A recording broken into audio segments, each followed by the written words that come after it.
Salut à tous, j'espère que vous allez bien. Aujourd'hui on se retrouve dans un vlog. Donc un vlog sur les monstres.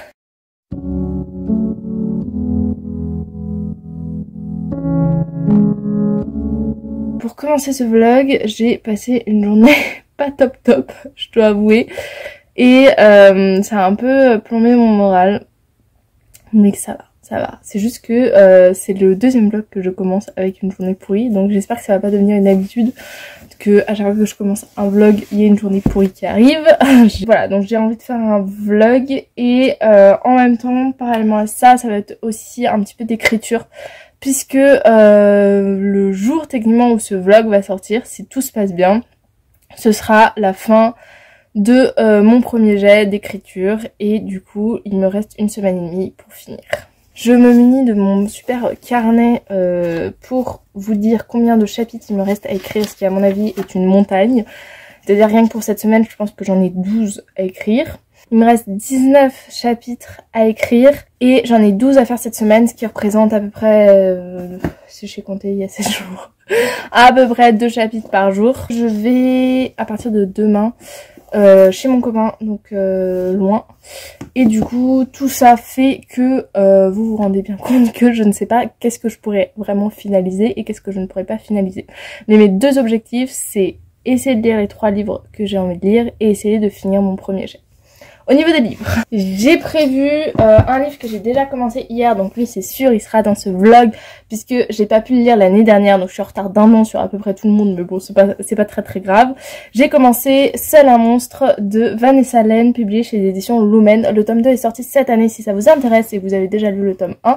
Mais moi du coup j'avais bien envie de découvrir ce tome 1, il y a des monstres, il me semble, il y a des histoires donc de fantasy avec des chasseurs de monstres aussi, puis il y a une petite romance, bref j'espère que j'aimerais bien. Pour l'instant j'ai commencé, j'ai un peu de mal avec l'écriture et comment ça se passe. Voilà, je vais pas m'attarder plus, j'ai lu 2 chapitres donc c'est pas énorme, mais voilà. Les 2 autres livres que j'ai envie de vous présenter pour ce vlog, ce sont un autre livre que j'espère à tout prix lire, c'est Entretien avec un vampire de Anne Rice, publié chez les éditions Pocket. C'est un livre que j'ai envie de lire depuis tellement longtemps. Je crois qu'il y a quelqu'un qui me l'a recommandé ou qui m'a dit que c'était une histoire vraiment bien. Donc voilà, il me donne encore plus envie. Donc voilà, normalement il sera lu dans ce vlog. En tout cas c'est le 2e livre. Ici j'ai le temps, mais là peut-être que je m'avance un peu. Un livre qu'on me recommande aussi beaucoup, c'est un livre de Kate Daniels. Donc c'est le tome 1, Morsure magique, publié chez les éditions Bookmark. Et là, le lien avec les monstres est peut-être un peu plus obscur. Mais en tout cas, c'est une jeune femme qui va voir son tuteur, qui va être assassiné. Et elle va essayer de mener l'enquête pour savoir qui l'a tué. Je pense qu'il est assez court, ça devrait le faire. Et si vraiment j'ai le temps, j'ai récupéré un livre de Stefan Zweig, comment ça s'appelle, Amok de Stefan Zweig, où il y a une histoire de fantôme. On va se retrouver avec quelqu'un qui est dans un train, qui doit le ramener en Europe. Et il va voir en fait un fantôme qui est un autre passager. Donc voilà, il y a une histoire de fantôme qui m'intriguait un petit peu. Je me disais que c'était la période si jamais j'ai envie. Bon, il me reste toujours une pile énorme à lire de toute manière pour le Punking Autumn Challenge. Mais en vrai, j'en ai pas mal lu parce qu'il me reste 1, 2, 3, 4, 5, 6 livres à lire. Et je pense que j'en avais bien 12. Donc je pense que j'ai lu à peu près la moitié. Ou je suis en train de lire à peu près la moitié. Et bien sûr, j'en suis toujours avec l'école de la nuit. J'en suis toujours à là et je continue toujours. C'est pas ici, c'est vraiment là, donc voilà, j'avance doucement. Franchement c'est super intéressant, c'est juste que comme j'ai envie de lire 300 000 livres à la fois, bah forcément il y a des livres qui avancent moins que d'autres, et celui-là est assez prenant en termes d'énergie, donc c'est normal qu'ils prennent du temps. C'est comme La guerre du pavot, dans 2 mois j'y serai encore, mais je suis sûre d'adorer à la fin. Voilà pour à peu près les livres que je veux lire. Il faut que je regarde juste le vlog qui sort mercredi, que je vérifie qu'il est ok et que tout va bien. Et ensuite, je pense me mettre à un chapitre. Et le 2e chapitre que je vais écrire, je l'écrirai potentiellement après manger. Après avoir regardé le tome 6 d'Harry Potter avec ma soeur et ma mère, puisqu'on s'est revu le tome 1, 2, 3, 4 et 5. Et là, on voulait revoir le 6 et finir la saga. Et ensuite, il faudra que je fasse ma valise parce que je pars demain.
l'instant on est mardi 25 octobre, il est 8h10 à peu près.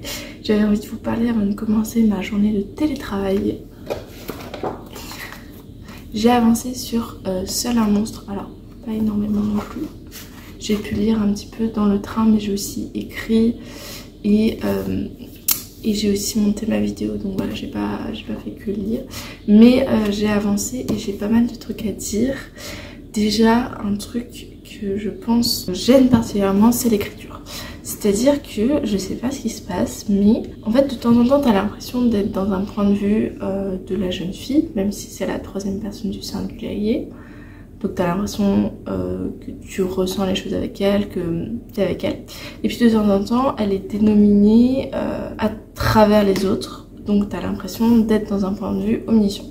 Et du coup ça me perturbe vraiment d'avoir ça. Et ensuite, par contre, je trouve que l'histoire est plutôt pas mal. Alors tout va vite, c'est-à-dire quand ça il s'est passé au moins 5 événements, donc c'est assez rapide. Et ce genre de livre c'est compliqué au début de s'accrocher quand ça va aussi vite dès le début et que je trouve qu'on n'a pas assez bien présenté les personnages pour qu'il leur arrive autant de trucs.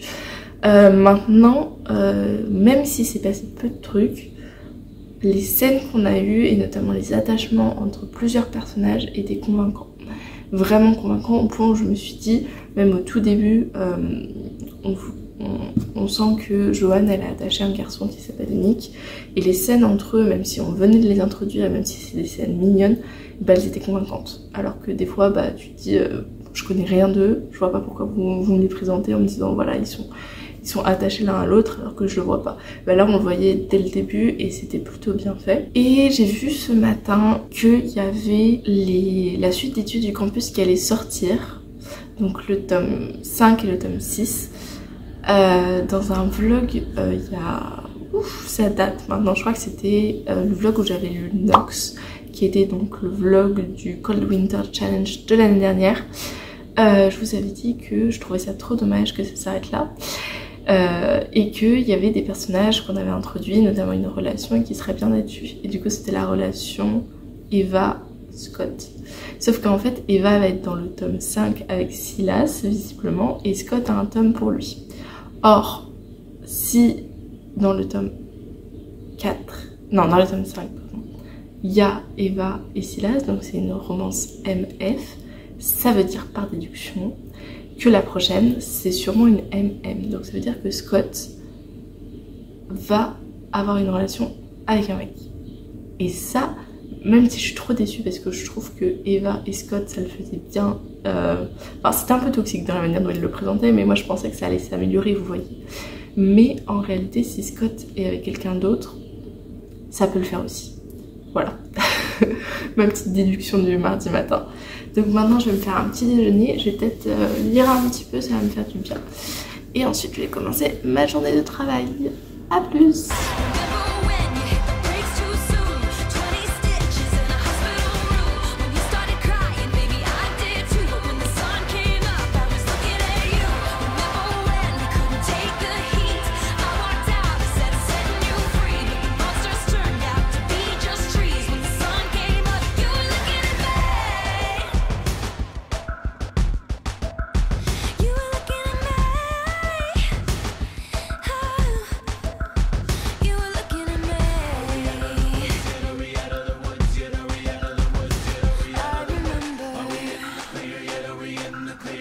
Je fais une petite pause, j'ai remis mon pull de pyjama parce qu'il fait trop froid, bref. Je vais me faire un petit repas et je pense que pendant ma pause, parce que du coup j'ai une petite pause d'1 heure, je vais m'occuper de monter ma vidéo de samedi pour la chaîne. Donc il y a un petit update lecture de septembre qui date un petit peu il faut dire, mais j'avais tellement de vidéos à placer entre que bah, c'est maintenant qu'elle y est. Et si j'ai un peu de temps peut-être écrire parce que je suis censée faire 2 chapitres par jour et en ce moment je fais plutôt un chapitre. Hier j'ai fait que un demi-chapitre. Donc si je pouvais finir le demi-chapitre hier ce serait cool, mais on est loin de mon objectif à tenir pour la semaine prochaine. Donc je pense que l'écriture va se décaler et du coup la réécriture va se décaler, mais bon c'est comme ça, de toute façon je peux pas faire autrement et je préfère faire bien que faire vite. Et de toute manière, si je fais vite, j'aurai beaucoup plus de réécriture à faire. Donc voilà, voilà. En même temps que j'ai mangé, j'ai regardé Sex Education, là, la nouvelle saison. J'ai continué parce que j'avais arrêté pendant un petit temps, parce que pas le temps, bref. C'est grave drôle. J'en suis à la rencontre entre... Enfin, la rencontre. Le premier encart entre Otis et Maeve. C'était trop drôle. Et même, c'était intéressant. Je veux dire, la manière dont ils l'ont fait. Bref, là, du coup, je suis retournée au montage. Bon, je vous reprends. La journée a été un petit peu longue, franchement. Mais voilà, ça allait finalement. J'ai avancé du coup sur Seul un monstre. Plutôt pas mal finalement. Je me suis fait une petite demi-heure là de lecture. Ça, c'est du bien. J'ai toujours un peu de mal avec l'écriture. Et je sais pas si c'est une question de je suis fatiguée aussi. Et du coup, il y a des tournures que en fait je sors du livre et je me dis, je relis bien la phrase, donc ça m'arrive parfois sur certains livres. Et celui-là, c'est le cas. Mais c'est plutôt intéressant. On a découvert un autre personnage qui, je trouve, met du rythme à l'histoire, qui est sympathique, t'as envie de le suivre et tu sens que potentiellement ça va être un personnage love interest de notre personnage principal. Mais ils sont un peu deux, donc j'espère pas trop triangle amoureux. Ça fait très longtemps que j'ai pas lu de livre avec des triangles amoureux. Peut-être que si c'est bien fait, ça me dérangera pas tant que ça. Mais c'est vrai que c'est pas du tout comme ça que je m'imaginais le livre. Et je me demande s'il va y avoir vraiment beaucoup de romance ou pas. Même si, encore une fois, il y a des prédispositions qui sont mises. Mais je sais pas s'il va y avoir beaucoup de romance. Donc voilà, je suis qu'à là. Du coup voilà, sur ce je vous laisse. Je vais profiter un petit peu de ma soirée. Et je vais continuer à lire quand même. When I find myself in times of trouble, Mother Mary comes to me, speaking words of wisdom, let it be. And in my hour of darkness, she is standing right in front of me, qui ont décidé de faire la fête. Je sais pas si vous les entendez. Vraiment, on a l'impression qu'ils se disputent. Faut pas qu'on croyait que 8h du matin. Bon, il est 16h40, j'allais dire 7h40, non, il est 16h40. Du coup, je viens de terminer le boulot. C'était une journée assez longue et pénible dans le sens où je m'étais bien organisée, mais du coup, il y a des trucs qui m'ont pris plus de temps que ce que j'avais prévu. Et du coup, ça m'énerve parce que j'ai pas assez avancé vis-à-vis de ce que je voulais faire, mais en même temps, j'ai quand même fait beaucoup de trucs, donc voilà, c'est plutôt mitigé, on va dire. Mais du coup, j'ai quelques minutes, mon copain va rentrer du boulot, du coup j'ai quelques minutes, je vais lire un petit peu Seul un monstre et ensuite on va à la librairie parce que je dois acheter un cadeau pour une amie pour ce week-end. Et du coup voilà, je vais à la librairie pour acheter ça. And when the broken hearted people living in the world agree, there will be an answer, let it be. Bon, ce matin, du coup on est vendredi 27 octobre, il est à peu près 8h20 déjà, donc je dois commencer le boulot dans 10 minutes. Et pour tout vous dire, j'ai un truc au boulot qui va me stresser un petit peu aujourd'hui, ce qui est normal. C'est que j'ai un entretien, bon ça dure qu'1 heure, mais faut être actif et tout, donc c'est compliqué. Donc là je stressais un petit peu ce matin en me levant, du coup je me suis levée un peu plus tôt et j'ai fini mon montage de ma vidéo de ma deuxième chaîne. Donc ça c'est bien. Et là je vais me faire un petit déjeuner et tout ça. J'ai avancé un peu dans Seul un monstre, j'en suis, je dirais, un peu plus de la moitié maintenant. Quoique moitié comme ça quand on voit comme ça. Je suis sceptique de la pseudo-relation qui va naître entre deux personnages. Je comprends. En fait on nous explique tellement pas de trucs, c'est-à-dire que quand on parle de l'intrigue, donc Joanne, notre protagoniste principale, elle va poser des questions et à côté de ça on va avoir deux autres personnages qui l'accompagnent, qui vont rien lui dire, qui vont vraiment lui mettre un vent ou dire quelque chose d'autre, ou je sais pas, par exemple elle va demander c'est quoi ça, et eux ils vont parler de la pluie, du beau temps. Et ça m'énerve vraiment, parce que moi dans la vraie vie quand on me fait ça, ça m'énerve. Alors là dans le livre ça m'énerve encore plus de pas avoir les réponses. Par contre j'ai l'impression d'être vraiment dans le livre, d'être dans l'intrigue et de vouloir savoir ce qui va se passer. Il y a aussi des histoires vis-à-vis du pouvoir des monstres, de retour dans le temps, que j'aime beaucoup. Donc voilà, il y a des points positifs. Après je suis pas sûre dans la globalité d'aimer vraiment ma lecture malheureusement. Mais bon, je vous dirai tout ça à la fin. Je pense que je pourrais le finir dans le train ce soir, la fin du livre. Donc c'est parfait. Faut que j'arrête de regarder Sex Education, là ça va pas.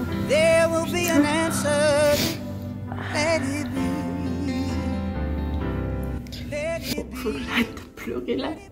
Le dernier épisode de Sex Education, vraiment c'était waouh. Il y avait beaucoup d'émotions avec beaucoup de personnages, donc c'était vraiment bien. J'ai l'impression que cette saison... Il y a une voiture qui passe. J'ai l'impression que cette saison c'était vraiment la saison de la guérison, je sais pas comment dire. Que les personnages ils étaient vraiment confrontés à leurs problèmes, mais de manière peut-être un peu égoïste, tu vois, chacun leurs problèmes. Et qu'ils étaient très tournés vers eux, mais dans le sens où ils voulaient juste aller mieux et guérir, et aussi les problèmes vis-à-vis de la famille, donc très familiaux et tout. Et franchement c'était super bien.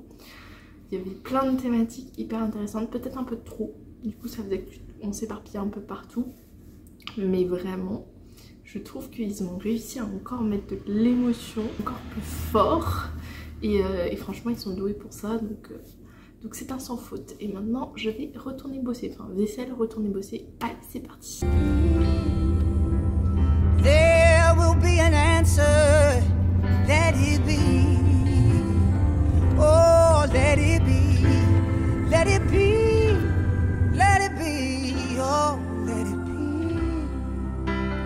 Whisper words of wisdom, let it be. Bon, j'ai fini. Je suis grave déçue en fait de comment ça s'est passé. La fin vraiment un peu ridicule, j'ai trouvé. J'ai eu du mal avec cette fin en fait. Donc voilà, il y a des éléments sympathiques, mais vraiment sinon j'ai un peu ramé dans cette lecture que j'ai pas trop aimé, donc un peu déçue de Seul un monstre. J'avais vu qu'il y avait pas mal de gens qui avaient aimé, donc je pensais pas ne pas aimer, ou en tout cas ne pas aimer à ce point. Mais écoutez, c'est comme ça, hein. Donc voilà, tant pis. Ah, je suis un peu déçue. Enfin bref, ça c'est fini. Je vais pouvoir me concentrer sur ma prochaine lecture qui est Entretien avec un vampire. Je suis pas sûre de lire Morsure magique du coup. Allez, je me lance.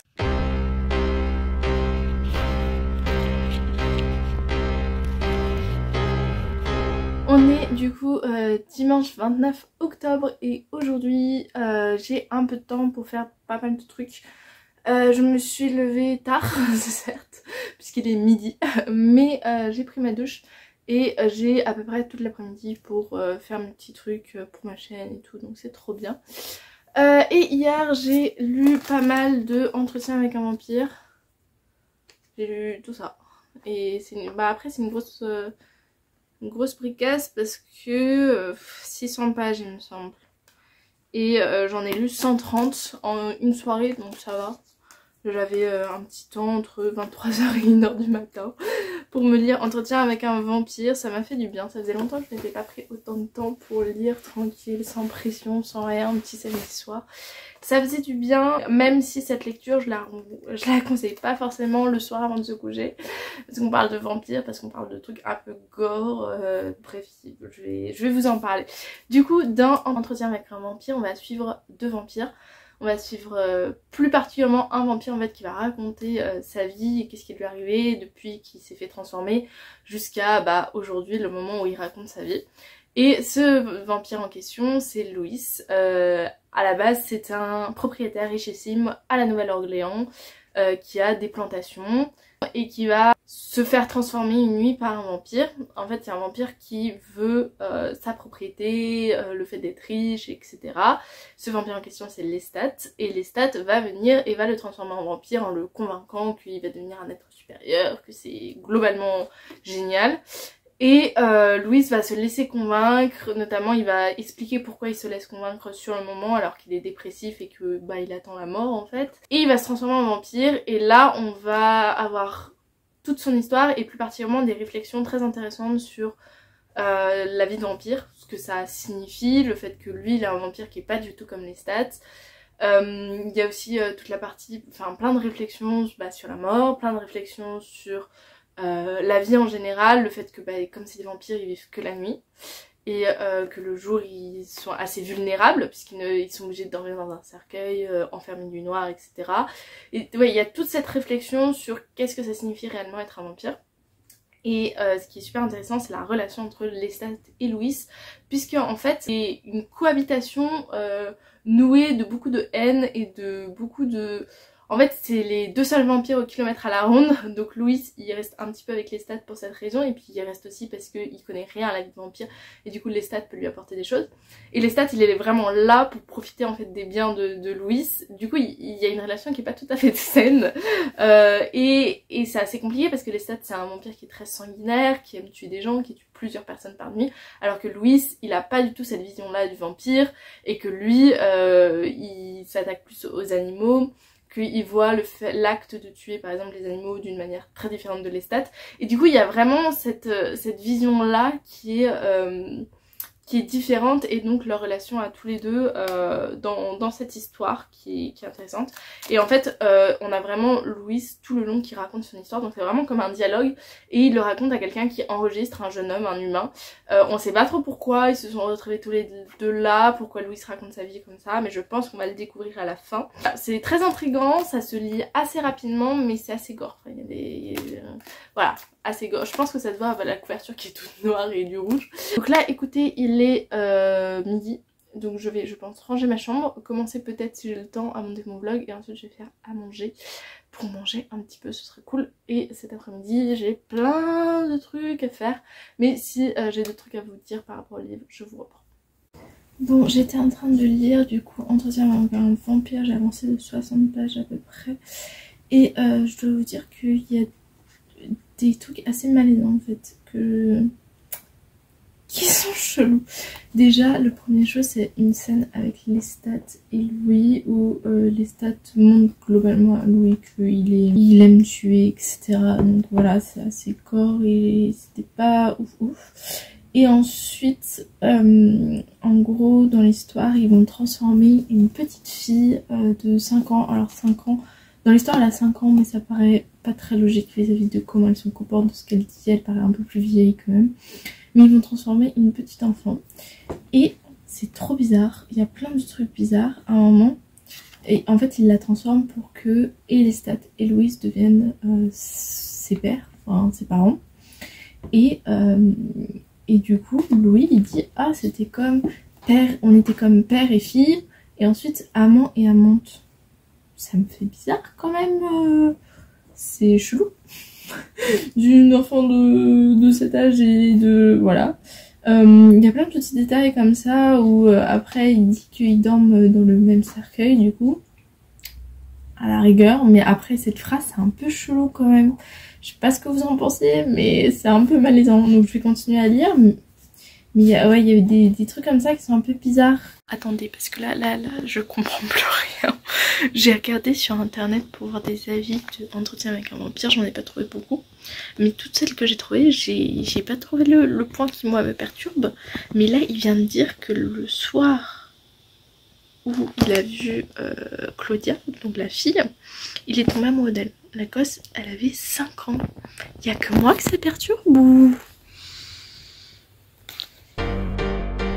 Je veux qu'il le ressente. Je le garde prisonnier chez moi. Les prochains mois seront moches et on va les passer ensemble. Ah, je suis trop malheureux sans elle. Du coup, je vais parler un peu baissé. Je voulais que vous voyez un petit peu la cheminée, voilà, qui est un peu en train de se mourir. Vampire, j'en suis à la page 236, qui est plutôt, enfin je dirais à peu près la moitié. Enfin je le lis très très vite. Contrairement par exemple à Seul un monstre où je voulais pas y retourner. Là j'ai très envie d'y retourner, même si je sais pas en fait ce que je pense réellement du livre. Il y a des trucs qui me gênent profondément, je vous en ai déjà un peu parlé. Il y a le côté gore aussi qui est un peu compliqué je trouve. Mais il y a quand même une certaine intrigue, notamment là il y a un personnage qui se trouve en posture, dans une mauvaise posture et on sait pas trop ce qui va se passer, on sait pas réellement ce qui lui est arrivé, etc. Et ça m'intrigue. Je trouve que le personnage de Louis est assez présenté un peu comme un personnage qui suit les autres en fait de manière récurrente. Même s'il est jamais d'accord avec les autres, il continue à les suivre, il continue à prendre soin d'eux, etc. Et ça, c'est pas un truc que je comprends forcément. Et j'espère qu'on en apprendra plus sur son personnage. Le personnage de Claudia, c'est vraiment le pire personnage selon moi. Donc c'est la petite fille que Lestat et Louis transforment. Et franchement, même si Lestat est un gros psychopathe à tuer tout le monde, Claudia, elle est encore plus vicieuse. C'est-à-dire qu'elle, elle tue, mais elle fait mal aussi. Et ça, on est vraiment dans le côté vampirisme horrible, gore, etc. Donc c'est un peu compliqué, mais bon. C'est un peu tous les personnages. Et là, visiblement, ils vont voyager potentiellement en Europe. Et c'est dans un contexte historique, en fait, où aux États-Unis, je vous ai dit que Louis était propriétaire d'une plantation. Il est au moment où la Nouvelle-Orléans est encore française, en fait. Et du coup, il a ses racines françaises, même s'il n'est jamais allé en France. Et en fait, il est un peu intéressé par l'Europe. Et puis, pour une question, il va partir, en fait, en Europe. Et on n'est pas encore parti, mais je sens qu'on va partir, donc j'espère qu'il y aura un côté historique assez intéressant. Mais j'ai entendu quelques avis, parce que du coup j'étais curieuse, je suis allée voir, et visiblement c'est à partir de ce moment-là qu'il y a certaines longueurs, donc j'espère que ça ne me posera pas trop de problèmes. Mais écoutez, voilà, je vais essayer de continuer à lire et je vous tiens au courant. Attendez, mais là on a Claudia et Louis qui s'embrassent, va falloir m'expliquer là. Alors oui, c'était une araignée à une époque, mais moins maintenant. Mais je ressemble bien à une sorcière là, ça va.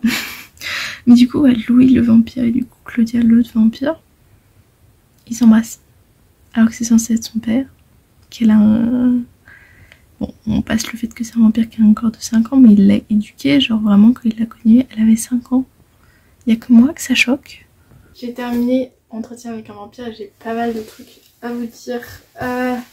Je sais pas trop par où commencer. Déjà, ce livre m'a retourné le cerveau, dans le sens où... Du moment où j'ai commencé à le lire jusqu'au moment où j'ai fini de le lire, je ne pensais qu'à le lire. Alors que c'était pas un livre où, vous voyez, je me sentais particulièrement attachée au personnage, ou un livre où j'aimais tellement l'histoire que j'avais envie d'y retourner. Là, c'était vraiment juste de l'addiction vis-à-vis de ce que l'autrice nous proposait, de vouloir comprendre en fait. Comprendre quelle va être l'histoire, quelle va être la suite, mais sans vraiment trouver l'histoire palpitante quoi. Ça étant dit, je vous avais laissé à un point où j'étais très mal à l'aise de la relation entre Claudia et Louis, qui pour moi est une relation hyper malsaine, dans le sens où c'est censé être son père, qu'ils ont genre une relation pseudo-amoureuse, mais c'est jamais clair dans ce livre. Et ça, c'est un point qui est à la fois très bien fait, et à la fois très bizarre. C'est-à-dire qu'il y a plein de personnages qui ont plein de relations différentes. Je pourrais vous citer Louis et Lestat, Louis et Claudia, et Louis et Armand, un personnage qu'on observe à la fin, mais même Claudia et Lestat ont eux-mêmes une relation assez chelou. Et en fait, c'est jamais dit clairement est-ce que deux personnes sont amoureuses, à part Louis qui dit qu'il est amoureux par exemple de Claudia, et à part Armand qui à un moment on va dire je l'aime de Louis, mais à aucun moment il y a vraiment ce lien de qu'est-ce qu'ils sont les uns pour les autres. Donc ça c'est très bizarre. Il y a plein d'autres trucs qui sont assez bizarres. L'histoire veut vraiment, je pense, mettre en avant une réflexion sur ce qu'est le mal.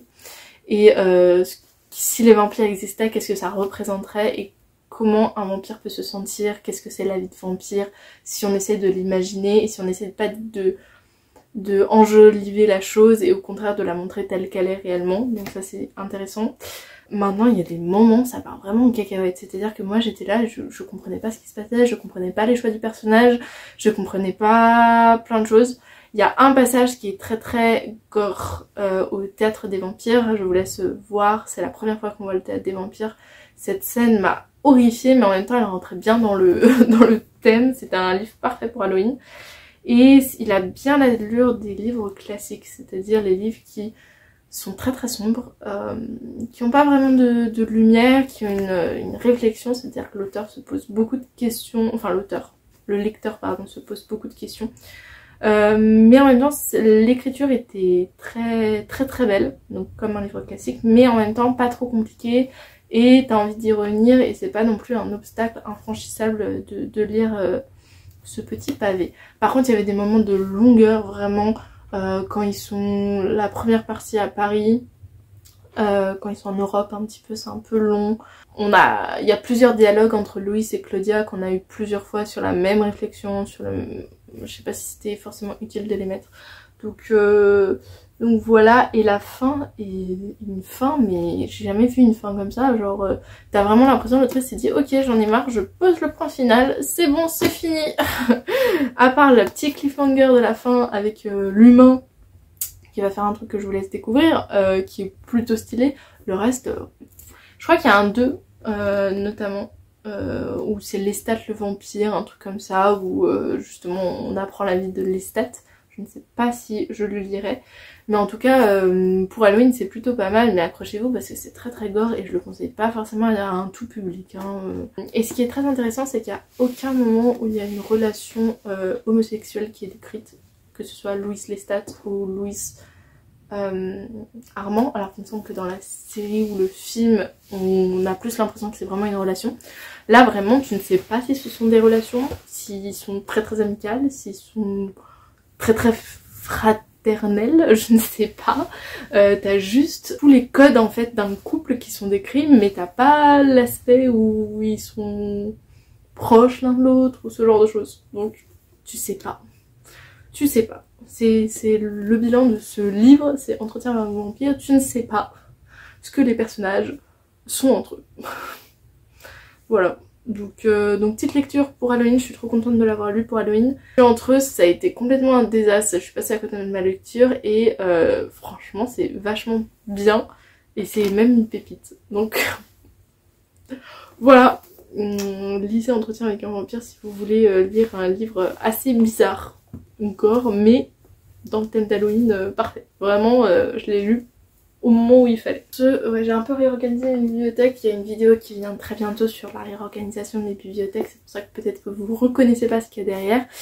Lui je sais pas encore où je le mets, donc pour l'instant je le pose juste là, il sera pas ici parce que ça c'est mes romances new adultes. Mais voilà, j'ai réorganisé, il y a une vidéo qui vient bientôt. Et sur ce, j'espère que vous avez bien aimé ce vlog, j'ai essayé de vous parler un maximum des lectures. Je me rends compte que par exemple j'étais beaucoup plus investie, parce que je monte le vlog en même temps, sur Entretien avec un vampire que sur Seul un monstre, ça c'est sûr, parce qu'en fait Seul un monstre ça me plaisait pas du tout. Et du coup ça se voyait que j'étais vraiment très très loin de la lecture, alors que Entretien avec un vampire, même si c'est pas une lecture que je dirais qui a été passionnante, enfin si ça a été une lecture passionnante mais le livre n'est pas passionnant en lui-même, mais ça m'a fait poser plein de questions, ça a fait que j'ai vécu, enfin j'ai vraiment fait un bout d'aventure avec ces personnages et ça c'est vachement cool dans un livre, même si à la fin le résultat est pas incroyable, c'est trop bien de pouvoir se dire bah j'ai passé un bon moment, je me suis posé des réflexions, je sais que les personnages je vais m'en souvenir, je vais y repenser quand je ferai des références à certains livres, etc. Ce livre je l'aurai en tête, alors que Seul un monstre il va partir très très vite de ma conscience. Si j'avais prévu du coup de lire le 3e livre, mais je ne le lirai pas parce que je pense que déjà ce vlog est très conséquent et ces 2 lectures sont assez représentatives de la période de Halloween, etc. Et je suis trop contente de l'avoir fait. Donc voilà, je vais m'arrêter ici. J'espère que vous avez passé un bon moment. N'hésitez pas à liker, ça fait vraiment toujours plaisir. À vous abonner si c'est pas déjà fait. Et sinon je vous dis à la semaine prochaine pour une autre vidéo. Salut! Mon Dieu, qu'elle me manque. Tout s'éteint décrescendo.